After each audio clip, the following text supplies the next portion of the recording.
similar kinds of discussions in Japan? I mean, do you see a real change in the political climate? I know that there's a lot of distrust of the government, for example. I'm really just your sense of that. 考えてるかどうか。そうですね、これね、まあ本当人それぞれだと思うんですよ。で、今その原発の事故以降、その政府が全然信用できなくなったとか、嘘ばっかりつくようになってるのがすごい明らかになってるから、信用はもうすごい落ちてて、今までみたいに結構国が何とかしてくれるっていう考え方はすごい減ってると思うんですよね、今。So after 3/11, the popular consensus is that the government is lying through their teeth. So the distrust of the government has become just a common sense. ただ一般的にその日本の国家を倒そうと思ってる人ってのはすごいまだ全然少ないのも確か。But it's also true that it's very much in the minority of the people who are demonstrating who think that the Japanese state should be abolished or overthrown. であとはそのちょっと個人的な話なんですけど、素人の乱っていうのをやっぱやってて、でそれはもうある種の革命を起こそうと思ってるんですよ。で今の日本の世の中はもう無理だと思うからもう興味ないんですよもう。でかといって昔のイメージみたいに国を倒して新しい政権を作るってなるのはなんかまあすげえ大変だし、すごいやっぱりすごいまたややこしいことになると思うんですよ。だから。So, just to speak from my individual case, we definitely want to create some kind of revolution. But the idea of overthrowing the state and then establishing a new government and another regime is too much and too complicated. だからもう革命後の世界を先に作ってしまおうかなと思ってるんですよ。で、なるだけそういう割と自由な空間をどれだけ作れるかっていうで、ほらこっちの方が楽しいでしょっていうのを問いかけたいっていう意味で仕事なんていうのはすごい作ろうとしてるんですよ。So the amateur revolts, the idea is to create a post-revolutionary society right now, to create a space where people are going to say, we hate this society, but this is something really, really appealing, and we want to join this particular space. その時にウォールストリートのものを日本でやっぱニュース見た時にすごいインパクトがあったんですよ。あ、これはやっぱ革命後の世界を作ろうとしてんじゃないのかなというのがあって、それでこれは見に行かないとっていうのが。So when we saw the images of Occupy Wall Street, we saw that this is also these are people who want to create a post-revolution society right now. So since we felt that way, we felt like we have to go and check it out. The square became exactly what you said. It's not about anymore you envisioning and planning what the post-revolutionary society would look like. This proved a failure historically.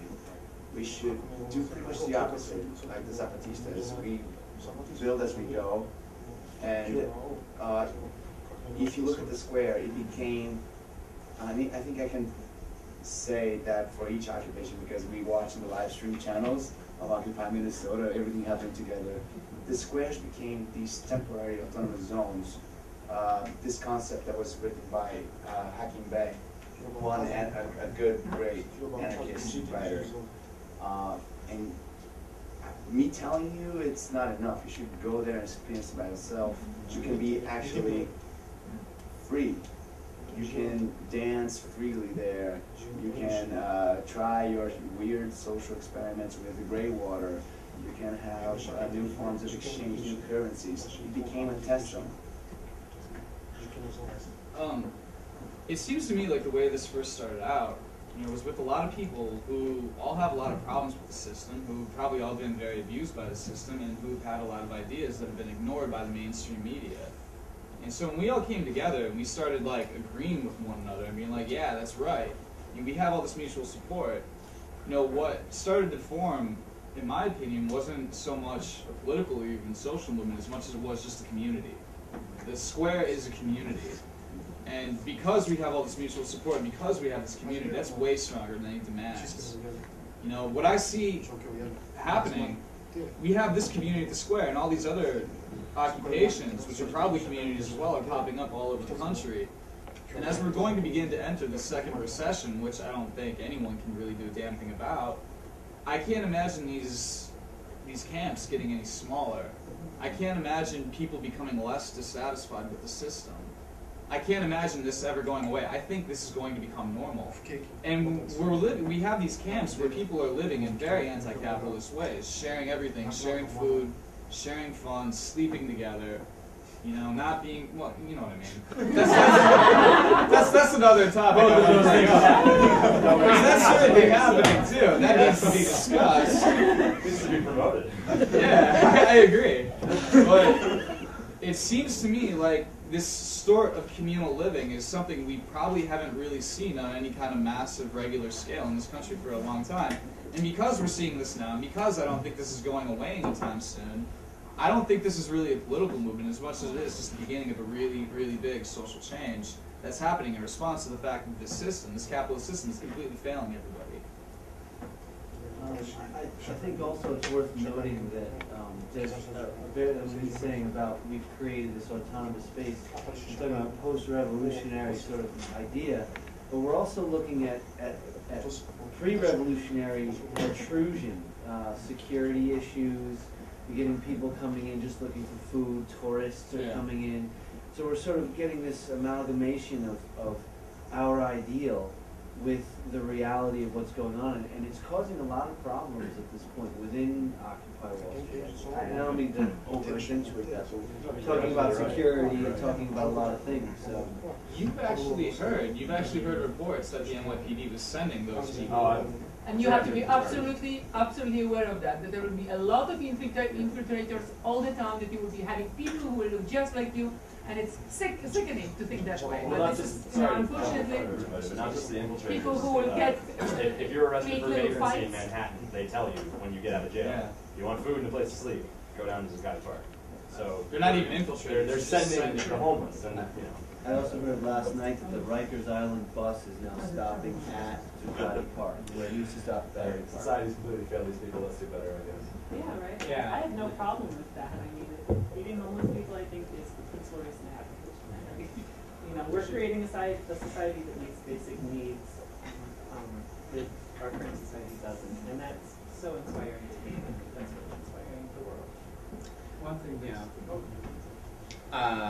yeah, I agree with the idea of making post-revolutionary society before making revolution. Yeah, I agree with such idea, and I wanted to practice of that making post-revolutionary society. That's one of the reasons why we three Japanese people come to Occupy Wall Street, and we set up tent, and we slept there more than 1 week. And I have one skepticism, like we want to live such a society after the experience of 1 week staying there. Yeah, we set up tent, not that big, and the space was not big enough. So, and we had to sleep inside a small tent, 3 people together. And there was food provided free, but there's prohibited to use fire in the park. No fire can be used. So there's no hot food. There's a hot coffee, but you can't use fire. So you can buy. You have to buy hot food from the outside of the park and bring it. And we always have to long line for bathroom. And there is a list of public toilet, which is out of the park. I mean, and yeah, what I mean is, making it looks very creative. It's very productive, dancing all together and singing together. And but the problem of reproduction, for example, toilet, sleeping, food, and I looked a lot of. Yeah, I stayed there for 1 week, and in the maybe last night or 2 days before, there was a fight among participants in the midnight, and we became scared of if we are okay to put our stuff inside the tent and go outside. Of course, we bring passport, computers, and something very valuable with us when we go out, but we still put some clothes or something like that. But there are a lot of people who is scared of clothes, shoes, if they live there. So it's still, dangerous to put such stuff. So we thought that that's joking, but yeah, we should put surveillance camera here. We should ask private security for protect our stuff. And so we started to skeptical, like if we want to live here, it looks very productive, but if we want to reproduce our life here, that stuff always comes up. In Japan, in the case of Japan, Shiroto Run, they started maybe 7 years ago, and they every day spend their life on the shopping street, and they earn money there, and they spend more than 14 hours at the shop for 7 years.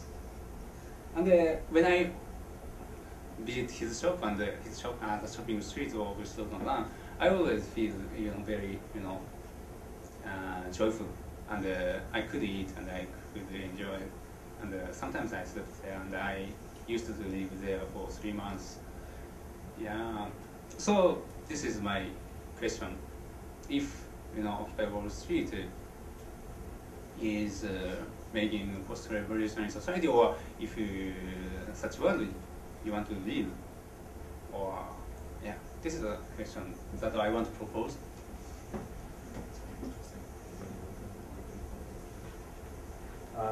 I don't want to live in Zuccotti Park. It's small and dirty and it's full of police. But I want to take the model of Zuccotti Park and take it out of the country and do it there. I think Zuccotti Park functions as a hub. It's a very it's very internet-based revolution almost. Like, the idea is just a forum. We're creating a physical forum for people to come and participate and talk. And unfortunately, because Wall Street is in downtown Manhattan, that's where we have to be. But I don't want to be there. No, it sucks that they put us there too. There's nothing around Yeah. it. There's no bars. There's nowhere to hang out. Yeah. It's not an optimum location, and I think one of the issues also is we didn't think we were going to do this well. We thought it was going to be like 1,000, 2,000 people most of the time, and we were prepared for 50,000 people to show up. So hopefully in the spring or in the summer, Occupy Central Park might be a little bit. You can fit 1 million or 2 in there.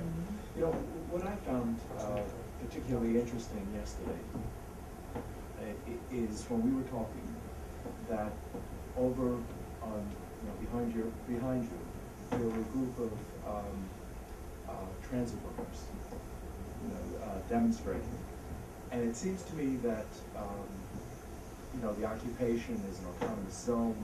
I don't know if it's the society, it's the real post-socialist, post-capitalist society. I have actually my own doubts about whether there's an alternative to capitalism. It's sort of, it's an imagination, it's a place of imagination. And then if the task really is to go up the Hudson River, where you live, and actually reach your neighbors, the interaction that existed between our conversation and those transit workers, I think is absolutely crucial. And that is the part of it that I personally find most exciting. Please. Okay, that's it. Well, I just wanted to kind of say there's a couple of words which, it is one of the most wonderful experiences I've had spending time there since I've been in New York. And you've used the word community. I guess there's something about the word community, maybe it's because I'm British, it's a very dirty word, I think, in there. I think it's a dirty word because of the way it's been co-opted by effectively the gentrifying classes. It's one of the most exclusionary words that in my experience of living in poor neighbourhoods in London as a gentrifier, you realise just how horrifically exclusionary it is. And I guess it's both a question, but also a comment in terms of also conversations that we've been having in the think tank about what that community actually includes, but what also it excludes. And I think every time the word community comes up, I have to kind of imagine it has boundaries. Community always have boundaries, and that's a problem to me anyway. And maybe that is just my experience. And secondly, I think I do feel like I participate in the community and I get the benefits of that. So I'm certainly, my cynicism is limited in that respect. But I think the most remarkable thing about the space, symbolically, obviously its location, but is kind of piggybacking on what you were saying, which is that it's providing services that our government is not providing to the people who most need them. And it's there, you know, even if it's just on a symbolic level. Of course, we're not going to feed America with that kitchen. We're not going to provide America healthcare. We're not going to give everything. Healthcare down at Liberty Square. I don't have it in real life.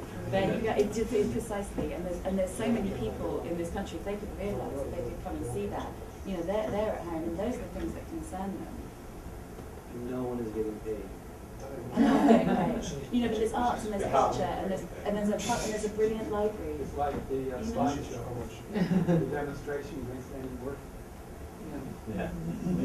Nobody ever asked me for my resume. Nobody ever wanted to give me an interview. Nobody had just whatever my experience was. I just went down and found like-minded people and found something that we could help with. Can I say something about it? No, go ahead. Yeah. I'm just curious more about how this Japanese social movement can be initiated, because from what we have discussed so far, you know, I'm just curious about, you know, because I'm pretty sure that the Japanese society is very, very different from that of American society, especially like, so for instance, like we in this OWS movement, we develop a lot of different like gestures like this, and some of the mic check, and that was fascinating, and that was very interesting actually. But I'm very curious about whether this kind of thing is happening also in the Japanese case. And moreover, I think the problem is that like the discourses or the reason that we get that you guys give to us is about some problems happened before, and it affects our future. And then, so the problem is that we are trying to fix the future. That if we don't fix it right now, then the consequences is gonna be like from bad to worse. And I think that's pretty much the thing that motivated probably some Americans or most of the Americans to take part in this movement. But I'm just pretty curious about how is that thing or the excuse or the reasons that you guys give to the people to motivate them to take part in your movement. Because I know there's some kind of the living in the shop street things. I think it's so sort of marginal to the whole Japanese society. So there's got to be some more concrete or some more motivational language or reason to make the people show up in the streets. So what is that thing that initiate all those movements in Japan?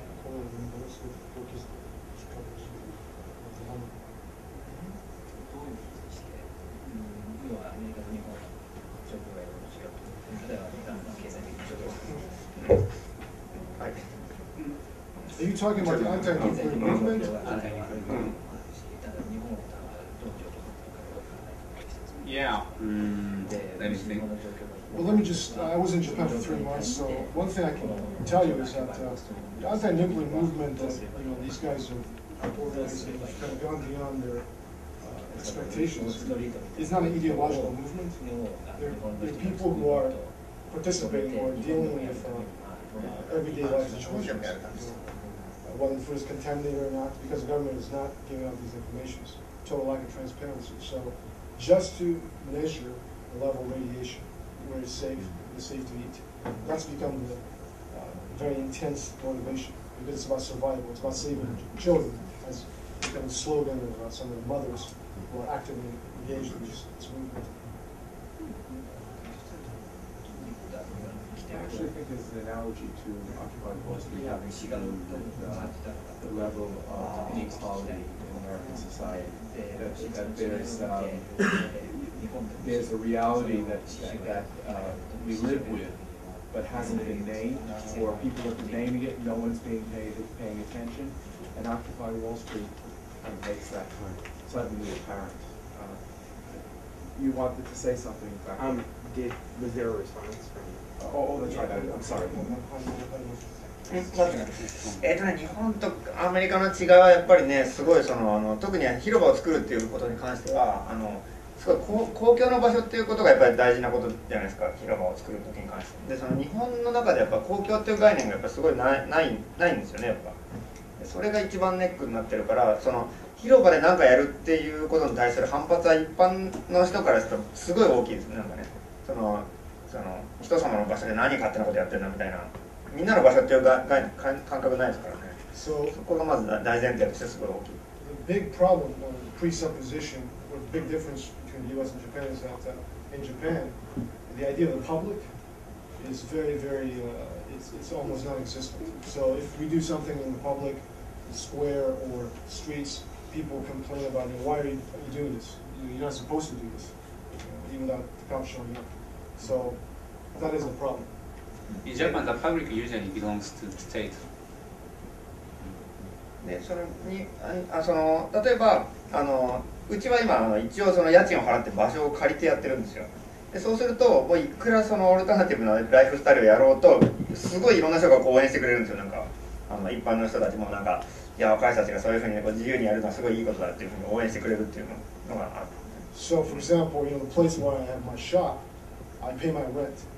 So in order to create this alternative space, a lot of people come, older people who like what we're doing and say, we want to help you guys out and really, really support us financially.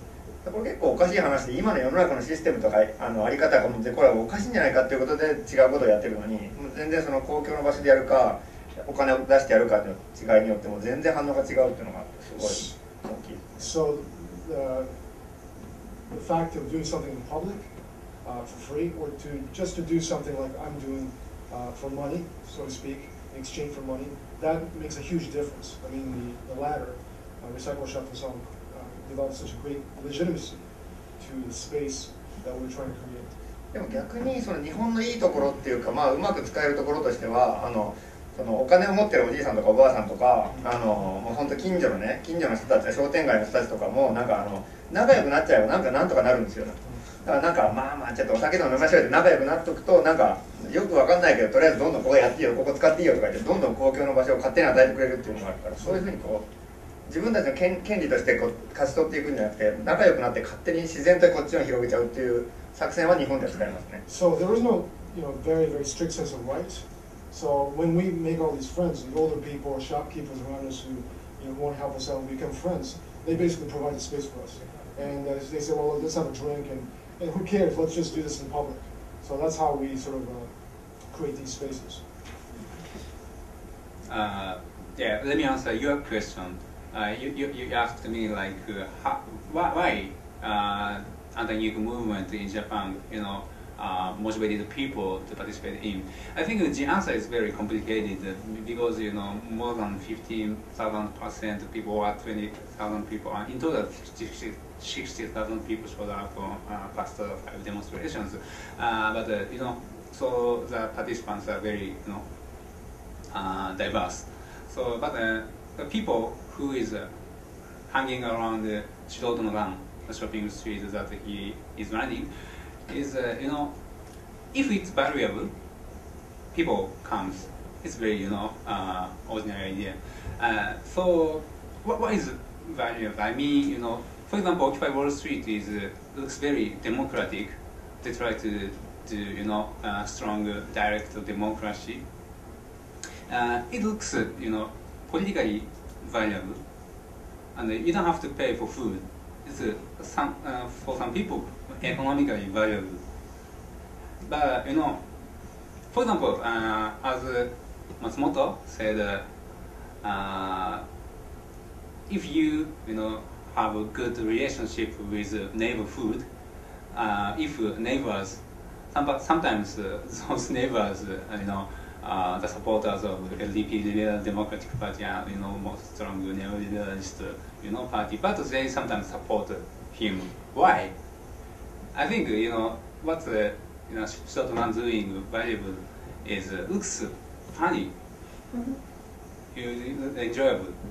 Yeah, it's a strong motivation to put people in. So you're saying that the concept of like public or concept of democracy is somehow different from the one in the U.S. and the ones in Japan, and you have to use a certain kind of technique which fits into different culture. Yeah.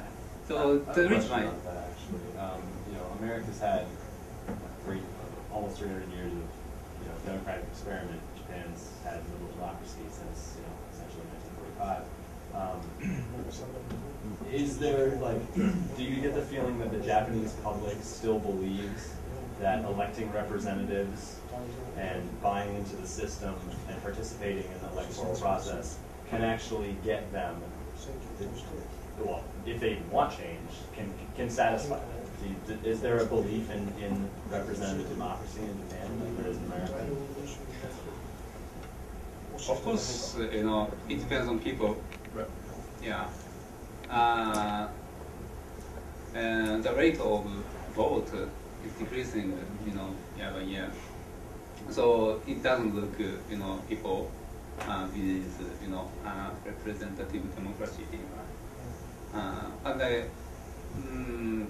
In the case of, Shiroto or the other people, they don't believe such, representative democracy. I mean, voting is a kind of, So, refusal. Giving up. Yeah, giving up. Like voting is giving up to take part in society. This is, kind of his idea. We sometimes argue. Do you want to speak? We've sort of moved past it a little bit at this point, but I think it is sort of related to some of the issues that have been coming up. And listening to first the occupiers and then also the Shiroto kind of comments on the experience of being there, it seems to me that the movement that's happening right now here, it's very much based on this sort of spatially oriented politics, and that at both kind of, at least as I see it, theoretical and kind of practical levels, it's coming up against something of, I don't know about limitations, but butting up against some sort of difficulty. And I'm curious, actually, you had mentioned about overhearing this kind of conversation between the occupiers and the transit workers, and I was curious to actually hear a little bit more about that, because I was just trying to think in that how, in its next phase, if there's a view on the Occupy movement can kind of, I guess, reproduce then this spatial politics on a broader level, because it seems that at this phase, it's sort of still penned in. You mentioned it kind of unfortunately, we're here in Lower Manhattan and there's all these problems, the toilets, et cetera, et cetera.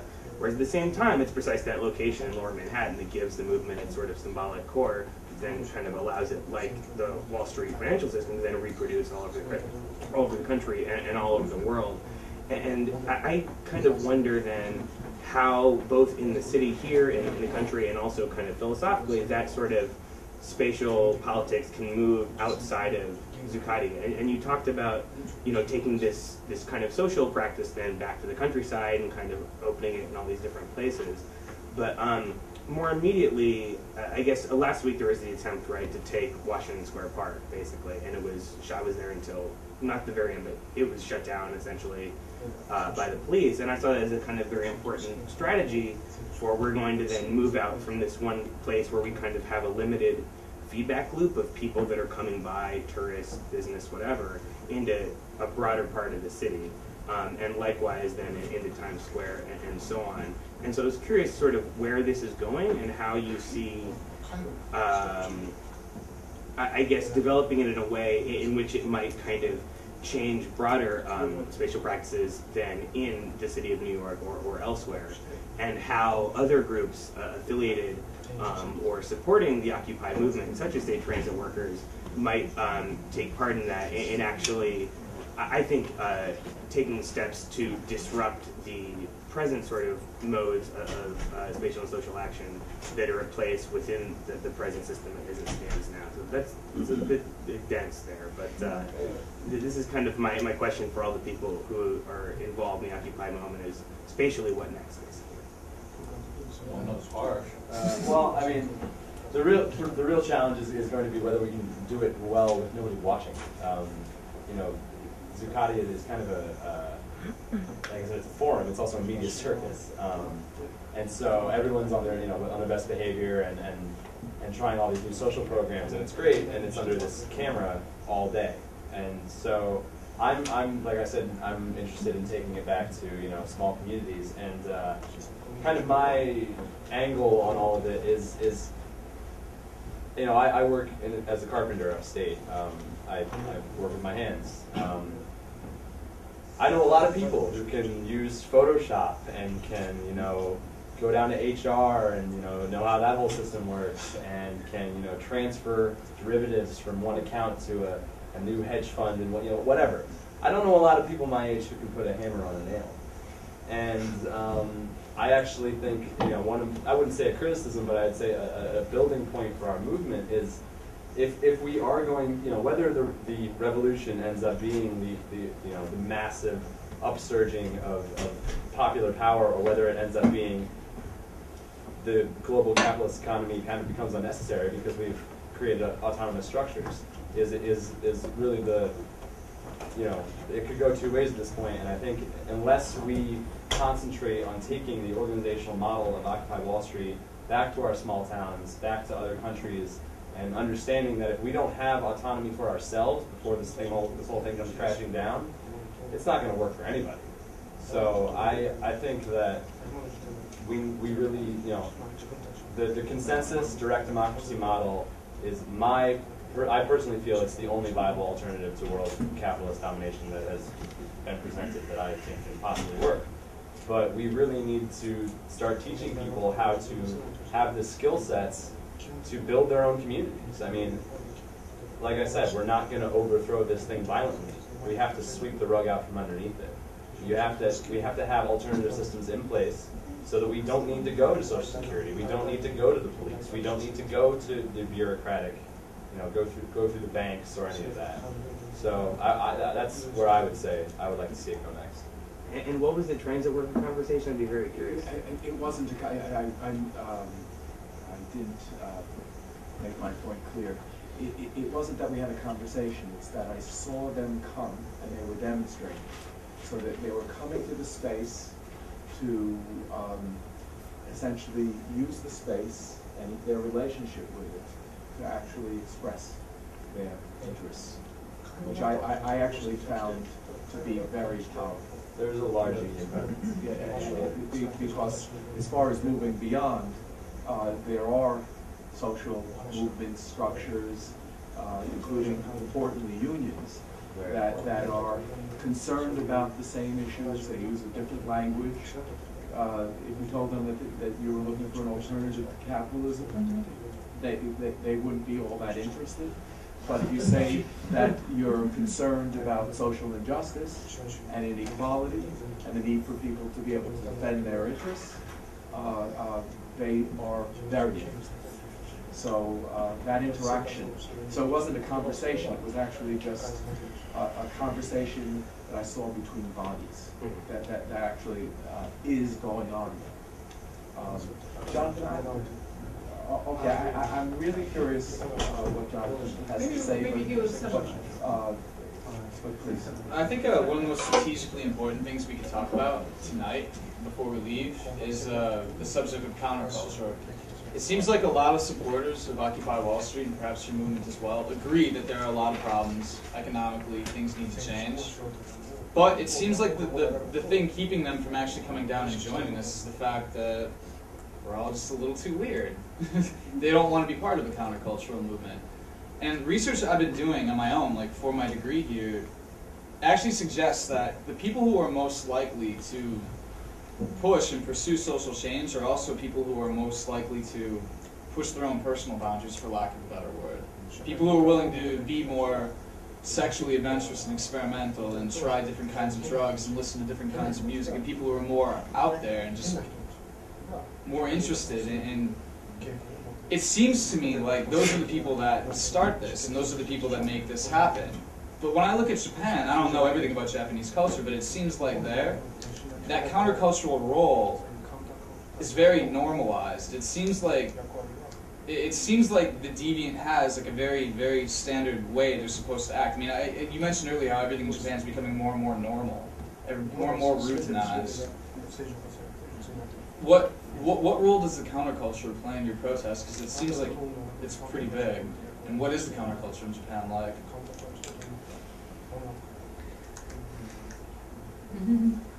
Oh, by the way, can you explain what is counterculture?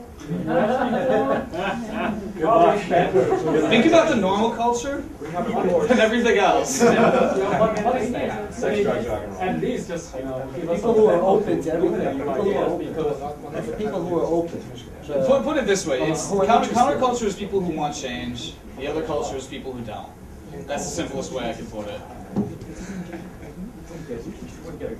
Yeah. Can I just say something? I think that what struck me, and of course the movements are not comparable, but I think that there is a direction which is and intentions and that in which could be looked at together.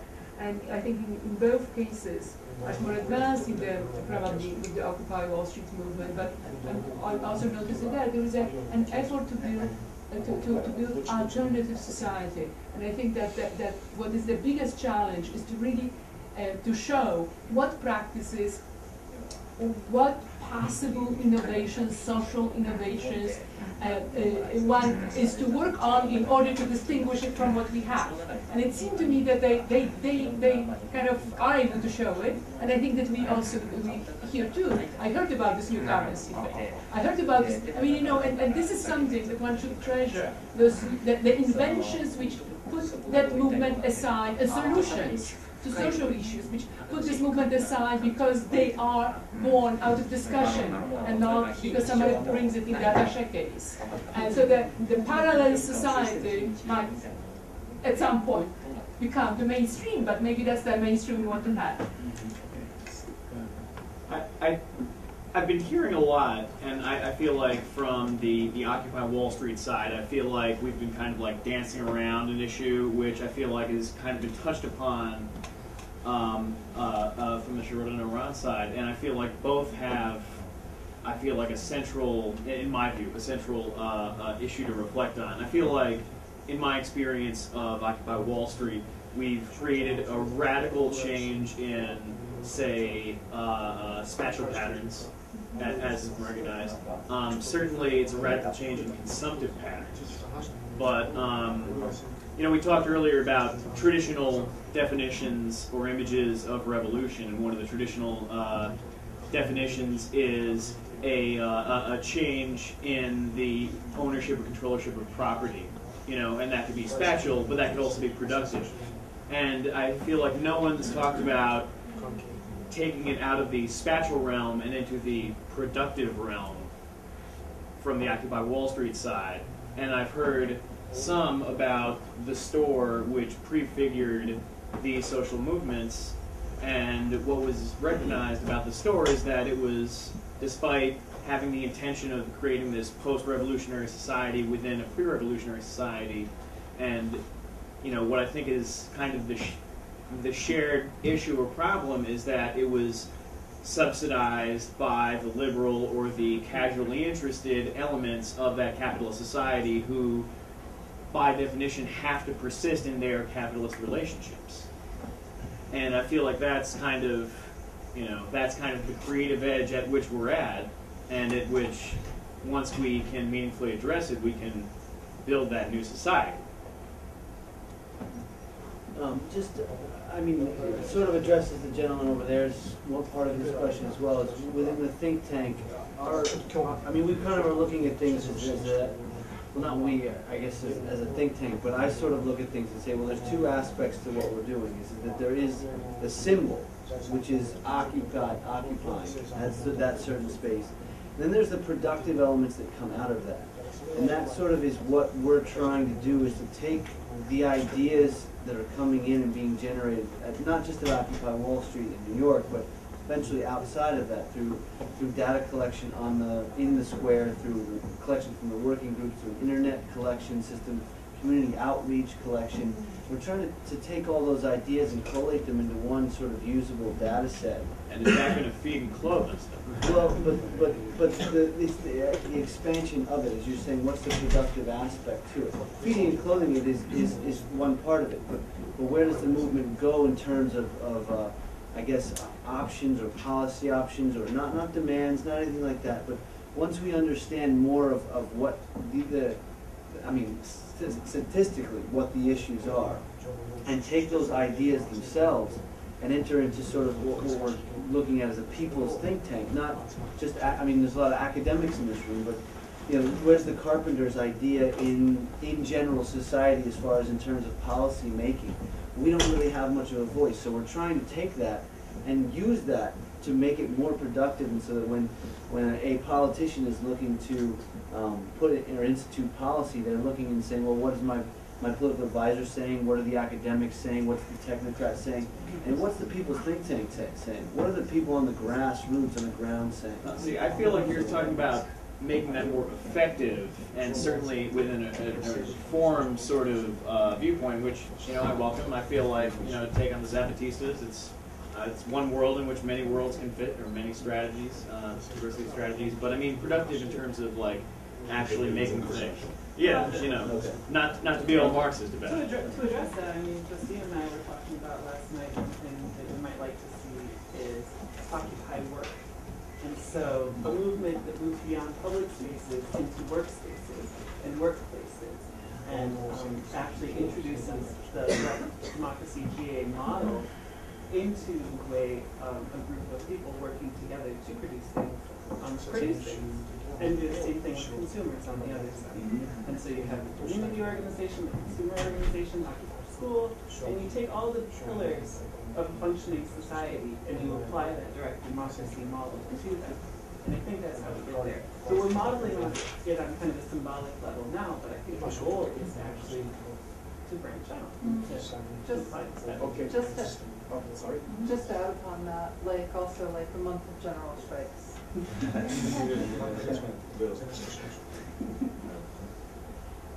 I have a question to both the anti-nuclear movement in Japan and the revolutionary movement in the United States. I feel it's really an unusual occasion for me that we can sit down and with some, not only participants, but with some insiders of it, such a the influential movement. So my question is that in both movements, is there any kind of major difference? Different sect, ideologically or strategically, is there any kind of major difference? If there do, how the negotiation process of making consent agreement or not making agreement goes? Yeah, I want to know more about that. And I do think, especially in the OWS, we all know the GA is a very important process. And beyond that, is there any kind of other mechanisms to do the negotiation? We have a mediation. The GA is for sort of the bigger issues affecting the community. If you have an individual problem approaching it from someone else, there will usually be magically out of nowhere someone all in black with a little tag that says mediation will show up, very friendly, soft-spoken, and they will sit you down, and we have something, we hug it out. If two people have a serious issue, we make them hug each other for a long time. And it sounds like a bunch of hippie shit, but it works. No,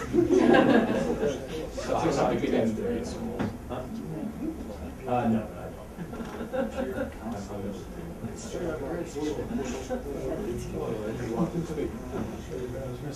Yeah, I wanted to say. So what are the different? What are the, yes? What do you think is similar and what's different? What makes you alive?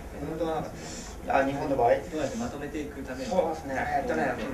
まあ日本も当然いろんな人がひたすら来て、もういろんな考え方の人だとか、いろんなノリの違う人だとか、年齢も違うし、いろんな人がごっちゃごちゃだから絶対喧嘩起こるんですよ。で、やってるんですけど、日本はやっぱりちょっと酒の力はでかいかもしれないですね。So there are many, many differences in diversity in the Japanese movement. So much. But you can't underestimate the power of liquor and alcohol. 結構ね、なんかもう喧嘩になるんですよ、すぐ。で、みんなね、こういう例えばこういうところで日本の人ってのはこういうところで議論するのがすごい上手じゃないんですよ。だから結構なんかムキになって言ったりとか、何も文句言わないで後でチキショーがねやろって文句言ったりとかがよくあったりとか、それで仲悪くなるんですけど。でもその後大体ね、その仲悪くなった時も結構みんなでお酒飲んでまあちょっとってなんか飲んでるとなんとなくこう大体言ってることが分かったりとかして、それであの人とは考え方違うけどまあいいやっていうことになったりとかすることだと。So the Japanese are not really good at having these kinds of discussions we were having. So either they become really, really intense and fight it out, and they really hate each other for it, or they kind of backstab and say that guy's an asshole. But afterwards, we go out drinking, and as we get drunk, we kind of get to realize our, similarities and differences, and we just work it out. それはモデルかどうかわかんないですけどね。なんとかそうやって解決するしか今のところないですね。For now, that's the only way we know how to resolve the problems. ちょっと他の日本の人に俺は聞きたいですけど、どうやって解決してるのか。That's apparently excited a lot of interest. I totally, I'm a Japanese, I'm originally from Tokyo, and then living in New York for 16 years. So I experienced 9/11 and 3/11 also. So and I'm an artist, so I always kind of thinking about how it's different being approaching to US and Japan. I mean, like the way of, because we're talking about the revolution and the making the people awareness is really important responsibility of the artist. So when I think of after the 11 happened, definitely it's a different approach that I learned from living in here, being an artist, kind of making people kind of like protest. It's more definitely Japanese culture. It's definitely, we are shy, so we are not really used to talk, discuss, like especially like debate. Definitely, that's why alcohol is definitely important to open up. So I really thought like they use the kind of entertaining is the kind of you guys use the entertainment for the way of the strategy to make the people awareness and then easier to feel participate. So I think I want to hear more about how you guys kind of encouraging Japanese people who definitely most of the people who joined the marching was the first time. They must be so kind of nervous, special experience for them. So how you guys kind of keep them encouraging to keep doing it, even they kind of ignored by the media and stuff.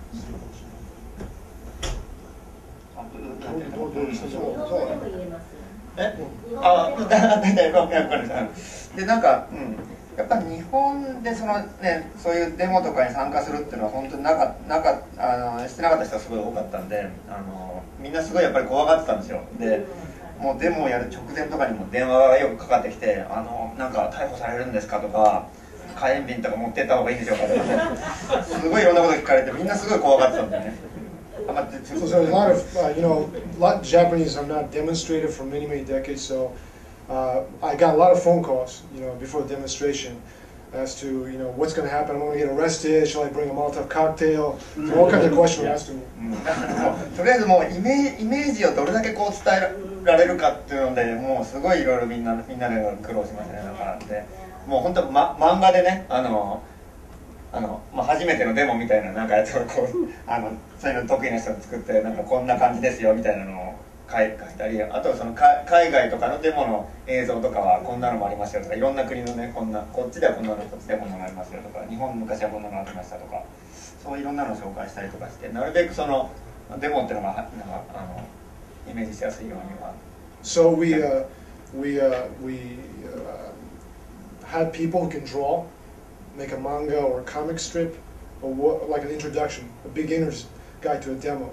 Or we collected images from all over the world that showed, what a demonstration looks like, so people can see and have a pretty clear sense of what it is. あとなんかやっぱり日本の中でデモっていうものがもう文化としても浸透しないところもあるんで、デモっていうのはすごい頑張んなきゃいけないと思ってる人が多いんですよ。なんかもう本当鉢巻きとか締めてもう「これやろう!」とか言ってね、怒ってなきゃいけないみたいなね。それをどう壊すかだったんです。So, in Japan, there is a kind of traditional image of demonstrators, people with, who have, little bands around their heads and, just really putting a lot of effort and, screaming out slogans. And we want to really break and shatter that kind of image. That's why it's amateur work. だからもう本当にそれこそ素人のなんじゃないですけど、もうそういう政治を専門じゃない人もどんどんやっていいということで、例えば音楽やってる人はもう音楽を普通にいつもやってるように表現していいんだとか、踊ってる人は踊ればいいし、物を作ってる人は物を作ってくればいいし、もうそういうふうにいつもやってることと同じような感じで来てもいいっていうのをもうすごいみんなで宣伝するというか伝えて。それでそうか、じゃあ普通にいつもの感じでいけばいいのかっていう感じがすごい広がったから、やっぱり今回すごい集まったのもあると思う。So I think the reason a lot of people came was because we were able to successfully transmit the fact that this is not about political specialists and politics coming together. It's like whatever you do in your daily life. If you're musicians, bring your music. If you make stuff, just make stuff and come. If you want to dance, just come and dance.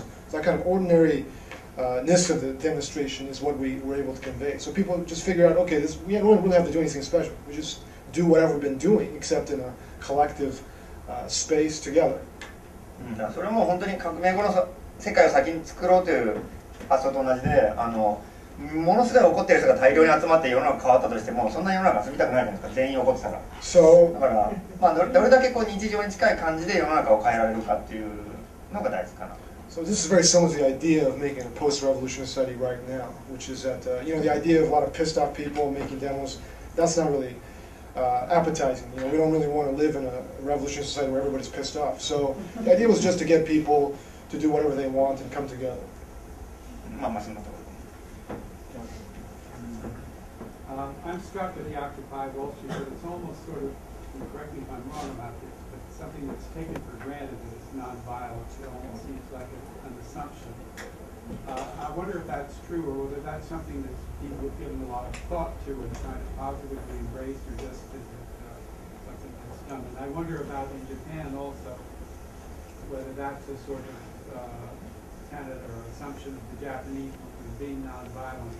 And finally, I'm wondering if it is in both cases, why is that? Because that's something that, previous rebels or revolutionaries, amateur or otherwise, have not agreed on whatsoever. But here it is. Seems to be present in both movements. All of the above. I don't reject violence. I'm not afraid of it. I'm I like to call myself a peaceful anarchist. I'm not going to start a fight, but I will fight. So I'm not shying away from that. But I think it's pretty, you don't have to read too much history to realize that it just doesn't work. I mean, at least within the conditions that we exist in now, it's so counterproductive. So even if you do believe that it's working, why would that be so now, but not in previous times? Probably because of the manipulation of the dominant narrative in the media. I mean, it takes one violent protester for the rest of us to get immediately discounted. All of us. There's something illegitimate about violence in this struggle. I mean, like, as soon as you get violent, you lose all legitimacy, you lose all authority, like Tony Baloney did. You know what I mean? personally, like to answer your question, I mean, I'm inclined to agree with Max. Like, I know how to fight. I like fighting. And when I see some asshole in a white shirt actually use techniques on people that don't know how to defend themselves, I really want to fight. And it takes a lot of self-control not to do that. And yeah, I mean, the only reason I don't is because it would completely invalidate everything we're trying to do. I mean, that's just the game. I mean, by violence do you mean a sort of fight with a white shirt? Or, I mean, like, in England it was like smashing up buildings and stuff like that. Yeah, no, I definitely. But I'm just kind of, what else? I mean, I did my field work in Cuba. A lot of revolutions in history have been used violence. I mean, people overthrow the government and so on. But now that seems to have evaporated somehow. It's not the game anymore. You use violence as a matter of principle. Also, the religion is much better. Also, the day that we had the whole confrontation with Bloomberg, we were there at 7 a.m. and we've won. And the newspapers from the day before were showdown, all these big headlines about some big event. And all of us are talking about, oh, tomorrow's headline is going to be victory, that we've won. And then there was, I don't know, a few people that decided they were going to run Wall Street right in there. They went, they got arrested, and the whole headline is... Process. I mean, people who have culturally, socially different background, how to communicate each other in democratic way.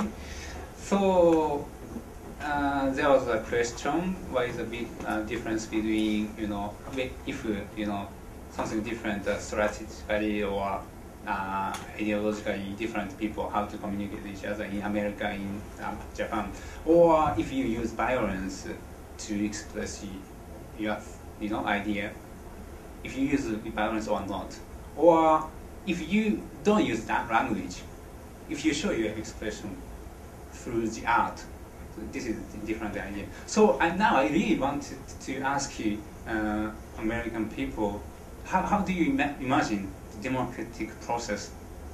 I feel, there was direct democracy practice, like using human microphone and the General Assembly, but we are quite, isolated.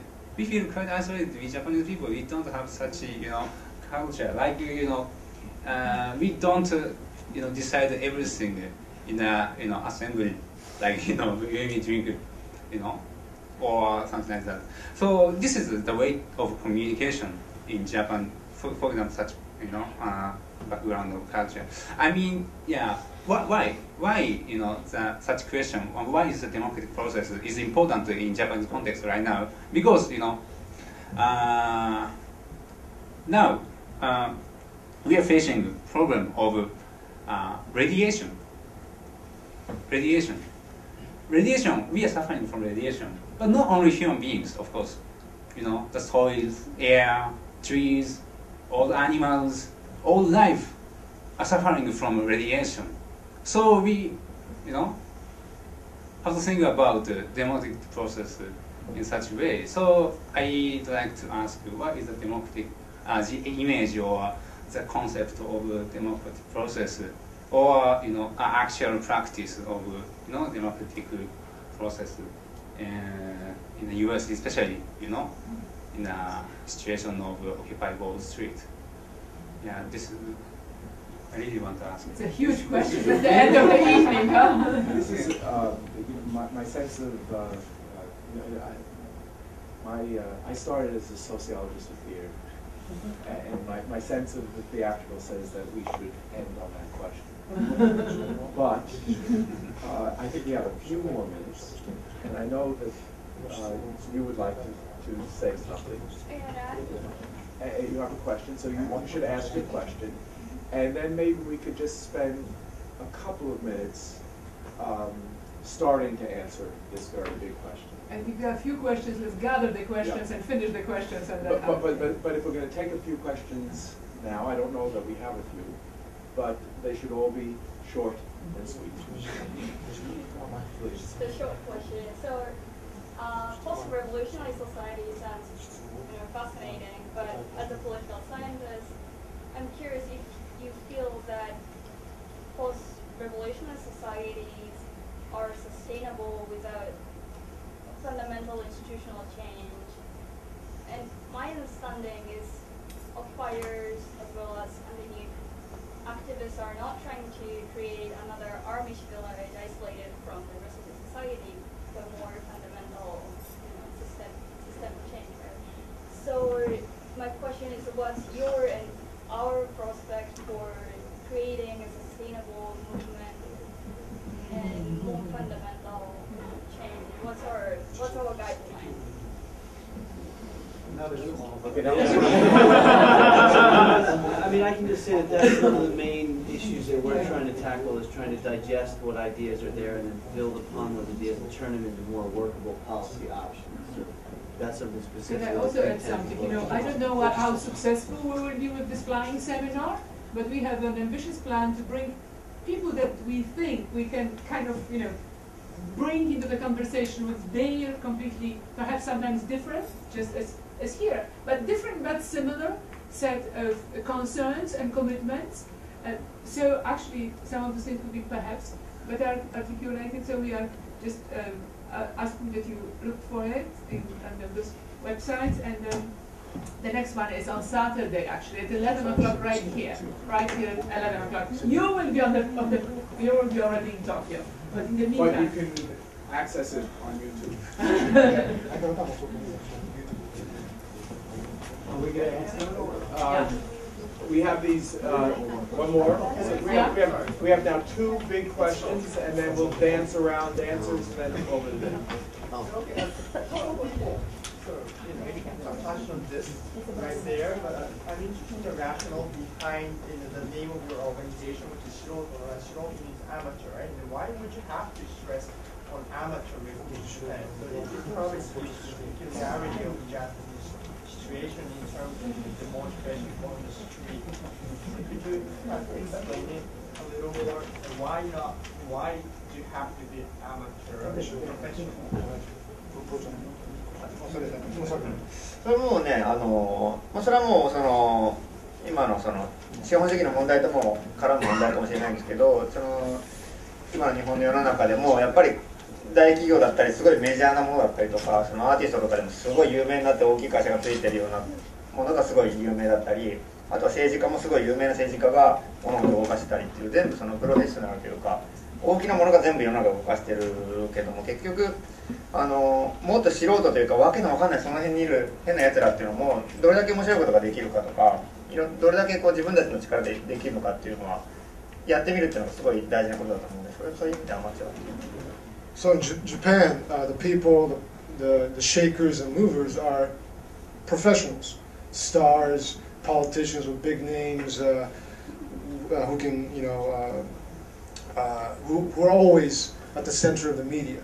So basically, the idea of emphasizing amateur are people who are, dudes or people very strange and completely marginal, and we can do something, to empower such people who are completely neglected or marginalized by the major institutions and discourses and whatnot.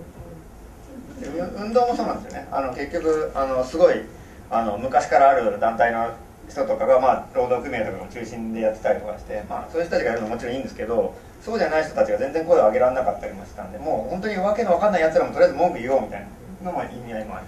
And also the thing is, the opposition organization, traditional left organizations, I mean, they all also function the same way. Big names and people who are professional activists or revolutionaries who are doing these things. And basically the idea was like, anybody who has no connection whatsoever, who doesn't care about these big organizations, and who really don't know much about anything, but they can also complain and bitch and do stuff in the streets. I'm actually struck by the fact that that there really are significant cultural differences, but that despite the very significant cultural differences, that kind of practice is being invented here and there, and I think that the beginnings of an answer to the 2 questions we have on the table, which are likely to be the 2 questions we're going to need to address in the future sessions of the Flying Seven actually are being written in the actions that have been reported by the actions of Occupy Wall Street and very and our Amateurs Revolt. And our Amateurs Revolt. And actually translating the term is really illuminating. And so what I'm suggesting is that the Amateurs Revolt, as an answer to the question about what is democracy, it's the beginning of the answer, here and there.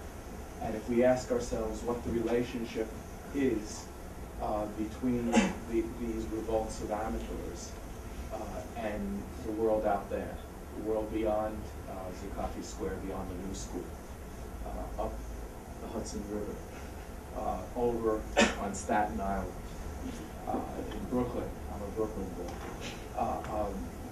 That it has to do with a democratic relationship between amateurs and institutional powers.